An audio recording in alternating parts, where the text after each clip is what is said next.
Kidney की बीमारियां संबंधित बहुत सारे लोगों में बहुत सारी अवधारणाएं या भ्रांतियां होती हैं। आज बात करेंगे कुछ इंपॉर्टेंट मिथ्स या अवधारणाओं के बारे में जो अक्सर लोगों के दिमाग में होती है किडनी की बीमारियों को लेकर। टॉपिक पर जाने से पहले जो लोग हमारे चैनल पर नए हैं उन्हें रिक्वेस्ट करूंगा कि चैनल को सब्सक्राइब करें, वीडियोस को लाइक करें, शेयर करें, फॉलो करें, कमेंट करें, पूरा देखें। ये इस टॉपिक का सेकंड पार्ट है। इसके फर्स्ट पार्ट में हमने ऑलरेडी किडनी की बीमारियों के कुछ मिथ्स पर बात करी थी। आज उसी को कंटिन्यू करेंगे और कुछ इंपॉर्टेंट अवधारणाओं के बारे में और बात करेंगे।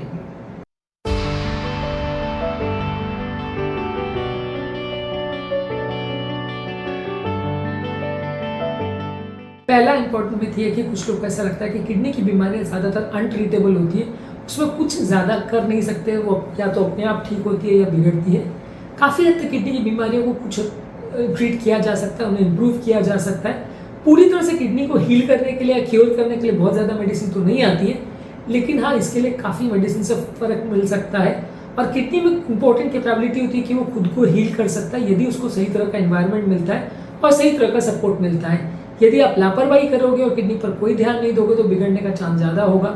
इसके लिए आपके लिए ज़रूरी है कि आप किडनी पर विशेष फोकस करें और उसको हर तरह का सपोर्टिव केयर दें। इसको सपोर्टिव केयर इसलिए बोलते हैं कि जब किडनी डैमेज होती है तो वहाँ पे आपको किडनी को सपोर्ट करना पड़ता है कि कंडीशन और ना बिगड़े।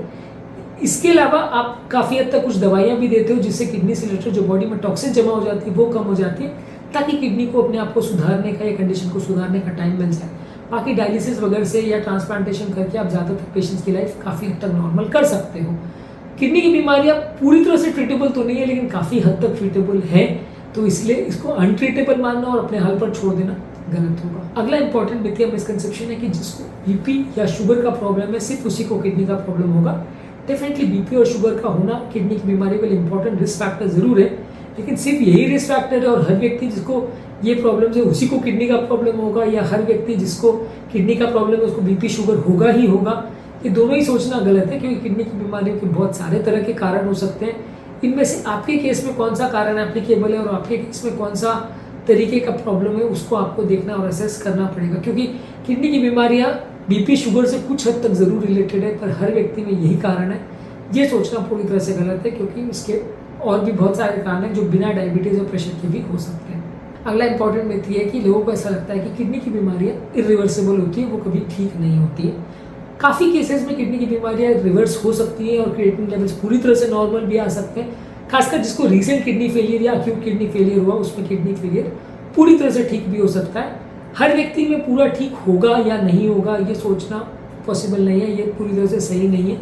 लेकिन हाँ, काफ़ी पेशेंट्स में अगर आप सही तरह से किडनी की बीमारी को ट्रीट करते हो, सही सपोर्टिव केयर देते हो, किडनी को हील होने का मौका देते हो, एटलीस्ट किडनी को जो बिगाड़ सके उन सब चीज़ों पर कंट्रोल रखते हैं, तो चांसेस ये कि आप किडनी की कंडीशन को सुधार सकते हैं और एटलीस्ट बिगड़ने से रोक सकते हैं। पूरी तरह से रिवर्स ना भी हो तो भी इस प्रोसेस को काफ़ी हद तक कंट्रोल किया जा सकता है और काफ़ी केस में पूरी तरह रिवर्स भी किया जा सकता है। इसलिए किडनी की बीमारियों को इरिवर्सिबल सोचना एक मिथ है, मिथ अवधारणा है, इसको आपको ट्रस्ट नहीं करना चाहिए। अगला इंपॉर्टेंट अवधारणा ये है कि डायलिसिस सारे शरीर के टॉक्सिन्स को हटा देता है और किडनी के बदले वो पूरी तरह से इफेक्टिव है। कुछ इंपॉर्टेंट सिलेक्टेड टॉक्सिन्स जो कि किडनी के पेशेंट्स में होते हैं उनको डायलिसिस निकाल सकता है, लेकिन ये पूरी तरह से हर मामले में इफेक्टिव है और शरीर के सारे टॉक्सिन्स को हटा देता है और बिल्कुल ही किडनी का जैसा काम कर सकता है एग्जैक्टली, वो कह पाना मुश्किल है, क्योंकि ये लिमिटेशंस है इसकी और ये हर मामले में हर चीज़ों पे इफेक्टिव है वैसा नहीं है। कुछ डेंजरस टॉक्सिन्स है जो फिर भी रह जाते हैं बॉडी में, और कई चीज़ों में थोड़ी बहुत सेटिंग्स को चेंज करके आप इसको ठीक कर सकते हो, मैनेज कर सकते हो, पर ये काम चलाने जैसा ही होता है। ये पूरी तरह से किडनी के सारे फंक्शंस को कर लेता है और डायलिसिस पे पेशेंट को ले लिया तो किडनी की कोई ज़रूरत नहीं है। ये दोनों ही सोचना गलत है, क्योंकि बहुत सारे पेशेंट्स फिर भी डिटोरिएट करते चले जाते हैं जब वो डायलिसिस पे आते हैं। डायलिसिस बेसिकली काम चलाने के लिए है कि आदमी की मृत्यु ना हो जाए, कंडीशन बहुत ना बिगड़ जाए, उस टाइम पे व्यक्ति की जान बचाने के लिए डायलिसिस उपयोगी है, लेकिन लंबे समय तक डायलिसिस पर ही जिंदगी को चलाया जा सकता है, ये सोचना गलत है।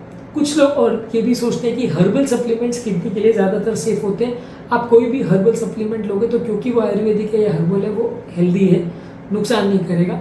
बहुत सारे किडनी के पेशेंट सिर्फ हर्बल सप्लीमेंट्स की वजह से परेशान होकर आते हैं, क्योंकि ये सारे हर्बल सप्लीमेंट्स कभी भी इनकी सेफ्टी टेस्ट नहीं होती, इनको मार्केट में डायरेक्टली उतार दिया जाता है। एलोपैथी की ज़्यादातर मेडिसिन में तो डेफिनेटली ये होता है कि बिना मार्केट सर्विलेंस के या बिना ट्रायल को मार्केट में नहीं उतारा जा सकता, और यदि बाद में कोई साइड इफेक्ट रिपोर्ट भी होता है तो उनको तुरंत मार्केट से हटाना पड़ता है। पर ये हर्बल प्रोडक्ट्स में ये बड़ा इशू है कि इनके कोई कंट्रोल सिस्टम नहीं होता, किसी भी तरह के प्रोडक्ट को मार्केट में उतार के बेचा जा सकता है और बाद में प्रॉब्लम हो या साइड इफेक्ट हो तो भी कोई मॉनिटरिंग नहीं होती। यही कारण है कि बहुत सारे तरह की कंट्रीज़ और बहुत सारे दूसरे देशों में इसको एक्सेप्ट नहीं किया जाता, क्योंकि इन पर कोई स्टडीज़ नहीं हुई है। तो इसलिए हर्बल सप्लीमेंट्स को पूरी तरह से सेफ सोच लेना और किडनी पर इफेक्टिव या किडनी के लिए बिल्कुल नुकसानदायी नहीं हो ये सोचना गलत है। लास्ट इंपॉर्टेंट भी थी अवधारणा जिस पर आज बात करेंगे वो ये है कि लोगों को ऐसा लगता है कि किडनी की पथरी होना और किडनी का प्रॉब्लम होना सेम बात है। किडनी की पथरी किडनी की सबसे इंपॉर्टेंट बीमारी है। किडनी की पथरी डेफिनेटली किडनी की एक इंपॉर्टेंट बीमारी ज़रूर है, लेकिन हार्डली इसका प्रेवलेंस 5-10% से ज़्यादा नहीं होता। 90% लोगों को किडनी की और दूसरी तरह की बीमारियाँ होती हैं, जो कि बीपी से, शुगर से, कोलेस्ट्रॉल से रिलेटेड, ब्लॉकेज से रिलेटेड, हार्ट अटैक से रिलेटेड या इन्फेक्शन से रिलेटेड हो सकता है। अलग अलग तरह की किडनी या सूजन हो सकते हैं। तो पथरी की बीमारी किडनी की एक बीमारी है जो कि शायद 5-10% लोगों को अफेक्ट करती है, पर 90% लोगों को किडनी की दूसरी तरह की बीमारियाँ होती हैं। इसलिए वहाँ पे पथरी का ट्रीटमेंट लगाना गलत है और वहाँ पे पथरी को ढूंढने के प्रयास करना भी गलत है, क्योंकि वो अलग तरह की बीमारी है।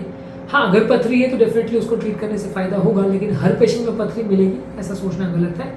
ये उतनी ज़्यादा कॉमन नहीं है जितना लोग सोचते हैं। आज के टॉपिक में हमने किडनी की बीमारी से संबंधित कुछ इंपॉर्टेंट मिथ्स या अवधारणाओं के बारे में बात करी, जो कि लोगों के दिमाग में काफ़ी कॉमनली प्रचलित होती है। उम्मीद करूँगा कि आज के टॉपिक में कुछ नई बातें जानने को मिली होगी। जो लोग हमारे चैनल पर नए हैं उन्हें रिक्वेस्ट करूँगा कि चैनल को सब्सक्राइब करें, वीडियोज़ को लाइक करें, शेयर करें, फॉलो करें, कमेंट करें।